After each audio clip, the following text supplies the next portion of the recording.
మనము పరిశుద్ధ గ్రంథములో 66 పుస్తకముల అధ్యయనములో మనము ఉన్నాము.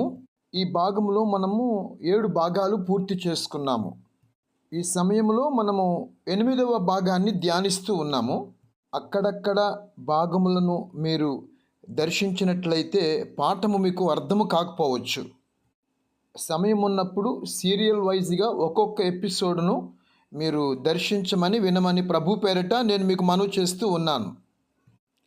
ఆదికాండము 1వ అధ్యాయము 28లో దేవుడు ఆదాము హవ్వతో ఫలించి అభివృద్ధి చెందమని చెప్పాడు.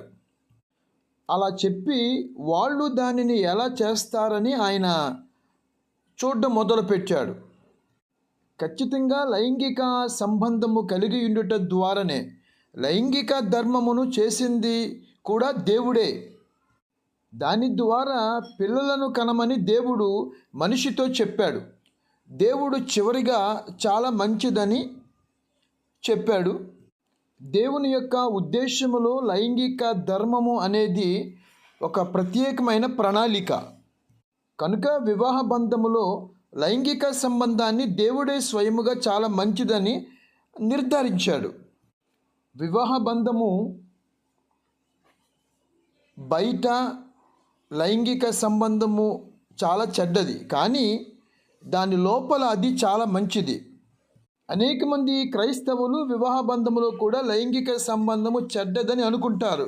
గనుక వారు పెళ్లి చేసుకోకపోతే ఎక్కువ పరిశుద్ధతను కలిగి ఉంటాము అని ఊహించుకుంటారు. కానీ అది దేవుని యొక్క వాక్య ప్రకారము లేఖనానుసారమైనది కాదు. ఆ విధముగా ఆలోచించి వారు పెళ్లి చేసుకొనకపోతే ఒకటి దేవుని యొక్క ఆజ్ఞను అతిక్రమించినట్లు, రెండవది వారి దగ్గర నుండి ఎలాంటి ఫలభరితమైన ఫలాలు ఉండవు. అంటే వారి ద్వారా సంతానము బయటికి రాదు. దేవుడు మనిషిని సృష్టించినప్పుడు ఆయన అతనిని ఆశీర్వదించాడు. ఆయన అతనిని ఫలించమనే కాకుండా సమస్తమును తనకు లోపరుచుకొని సమస్తమును పరిపాలించమని చెప్పాడు. గనుక దేవుడు మనిషిని బానిసగా ఉండుటకు కాక పరిపాలించువాడిగా ఉండుటకు సృష్టించాడు. ఆదికాండంలో పరిపాలించువానిగా మనిషి ఉండాలన్నది దేవుని కోరిక అని మనము చదువుతాం. ప్రకటన గ్రంథములో మనిషి జయించువాడిగా ఉండాలన్నది దేవుని యొక్క కోరికని మనము చదువుతాం. అది మనిషి పట్ల దేవుని యొక్క అసలు ప్రణాళిక. ఆయన చివరకు తన ప్రణాళికను నెరవేర్చి జయించువారిగా మారే కొందరిని కనుగొంటాడు. నీవు సమస్తమును పరిపాలించాలన్నది నీ పట్ల దేవుని యొక్క ఉద్దేశము. నీ జీవితంలో పాపము పైన నీ కోపము, నీ దురాశలు, నీ భావోద్వేగాల పైన నీవు పరిపాలించాలని ఆయన కోరుకుంటున్నాడు. వాటన్నిటినీ ఆయన నీ పాదముల క్రింద ఉంచటానికి ఇష్టపడుతున్నాడు. మనుష్యుడు బానిసగా ఉండుటకు దేవుడు అతనిని సృష్టించలేదు. మనుష్యుడు జయించువాడిగా పరిపాలించువాడిగా ఉండాలని ఆయన మనలను సృష్టించాడు. 1వ అధ్యాయంలో మనము గమనించినప్పుడు దేవుడు ప్రతిరోజు యొక్క పనిని పరీక్షించి అది మంచిదని ధృవీకరించడం మొదలుపెట్టాడు. దేవుడు అలా 2వ రోజున చెప్పలేదు. ఎందుకంటే క్రిందకు పడద్రోయబడిన సాతాను 2వ ఆకాశము నివసించుటకు అనుమతి పొందాడు. కాబట్టి మనము చేయుచున్న ప్రతిరోజు యొక్క పనిలో దేవుని యొక్క అంగీకారము కొరకు మనము ఎదురు చూడాలి, ఇష్టపడాలి. 2వ అధ్యాయంలో నరుని సృష్టి గురించి మరికొన్ని వివరాలు ఇవ్వబడ్డాయి. దేవుడు నరునికి 3 వరాలు ఇచ్చినట్లు మనం చూస్తాం. 1, వివాహ భాగస్వామి హవ్వ, నివసించుటకు ఒక గృహము ఏదెను వనము, మరియు చేయడానికి ఒక పని తోటమాలి పని. ఈ 3ంటిని అనేక మంది యవనస్తులు ఈ రోజున వెతుకుచూ ఉన్నారు. భార్య కొరకు, వాసము చేయటానికి గృహము కొరకు, పోషణ కొరకు పని చేయటానికి. ఆదాముకు ఈ 3ంటిని ఇవ్వటానికి దేవుడు ఆసక్తి చూపించాడు. అదే విధముగా ఈ రోజున ఈ 3ంటిని వెతుకుచున్న తన పిల్లలకు ఇవ్వాలని ఆసక్తి కలిగి ఉన్నాడు.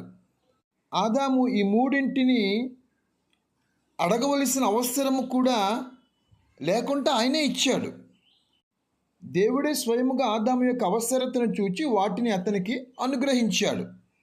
ఒక వివాహ భాగస్వామి కొరకు, ఒక గృహము కొరకు, ఒక ఉద్యోగము కొరకు నీకున్న అవసరత దేవునికి తెలుసు. నీవు ఆయనతో నడిస్తే ఆయన వాటిని మరియు ఇతర అవసరతలను కూడా తీరుస్తాడు. ఈ రోజున అనేక మంది వీటిని పొందకపోవటానికి గల కారణం ఏమిటంటే, ఈ మూడింటిని ఇవ్వగలిగిన దేవునిని ప్రక్కన పెట్టి ఆయనతో నడవకుండా లోకముతో నడుస్తూ, ఆయనతో జీవించకుండా లోకముతో జీవిస్తూ ఆ దేవుని పక్కన పెట్టినందుకు ఈ మూడు విషయాలు వారి జీవితాల్లో దొరకటం లేదు. కాబట్టి మూడు విషయాలు మన జీవితంలో అడగకుండానే మనకు అవి దొరకాలి అనుకుంటే మనము దేవునితో నడవాలి. ఇకపోతే ఏదెను వనములో ఉన్న బంగారము శ్రేష్టమైనదని చెప్పబడింది. దేవుని సన్నిధిలో మాత్రమే బంగారము శ్రేష్టమైనది.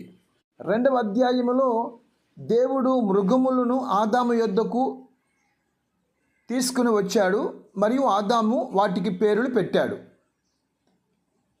ఆదాము దగ్గరకు తీసుకొని రాబడిన ప్రతి జంతువు కూడా భాగస్వాములు కలిగి ఉన్నారు.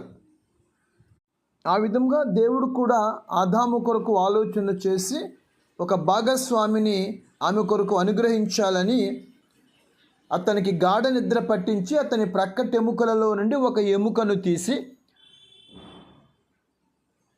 ఆడమనిషిగా స్త్రీగా నిర్మించి ఆ యొక్క స్త్రీని ఆదాము దగ్గరకు తీసుకొని వచ్చాడు. ఆ విధముగా దేవుడు ఆదాము దగ్గరకు హవ్వను తీసుకుని వచ్చినప్పుడు ఆదాము హవ్వను అంగీకరించి, నా ఎముకలలో ఒక ఎముక, నా మాంసములో మాంసము అని ఆమె గురించి పొగిడి ఆమెకి కూడా హవ్వ అని పేరు పెట్టాడు. నా ఎముకలలో ఒక ఎముక, మాంసములో మాంసము అని చెప్పి ఆమె నారి అనపడును అని ప్రత్యేకించి ఆమెకు ఆ పేరు పెట్టి తన భార్యగా తీసుకున్నాడు. అందుచేత ఆదాము కొరకు ఆలోచన చేస్తున్న దేవుడు నేటి యవనస్తుల విషయంలో కూడా అలాగునే ఆలోచన చేసి వారి జీవితాలలో మంచి భాగస్వాములను ఆయన సమకూరుస్తాడు. ఆయన అనుమతించకుండా నీ ఉద్దేశ ప్రకారము, నీ ఆలోచన ప్రకారము ఒకవేళ ఎంపిక చేసుకున్నట్లయితే అది తీవ్రమైన పరిమాణాలు ఎదుర్కోవచ్చు. ఎందుచేతనంటే వాక్యము చెప్తున్నట్లుగా విశ్వాసులకు అవిశ్వాసులకు జోడి కుదరదు అని. దేవుడు 6 దినాలలో ఇది మంచిది అని 6 మార్లు చెప్పిన తరువాత ఒకేసారి మంచిది కాదు అని చెప్పాడు. అది ఏమిటంటే ఆదాము ఒంటరిగా ఉండటం మంచిది కాదు. ఆ తర్వాత హవ్వను చేసినప్పుడు అది చాలా మంచిది అని ఆయన చెప్పాడు. సంతోషకరమైన వివాహ జీవితం కలిగి ఉన్న దేవుని సృష్టిలో చాలా తేడాను తీసుకుని వచ్చింది. ఇక్కడితో పరిశుద్ధ గ్రంథములో 66 అధ్యాయములో 7వ భాగాన్ని మనం పూర్తి చేసుకుంటున్నాం. ఈ సందేశమును విన్న నిన్ను పరిశుద్ధాత్మ దేవుడు దీవించునుగాక. ఆమెన్.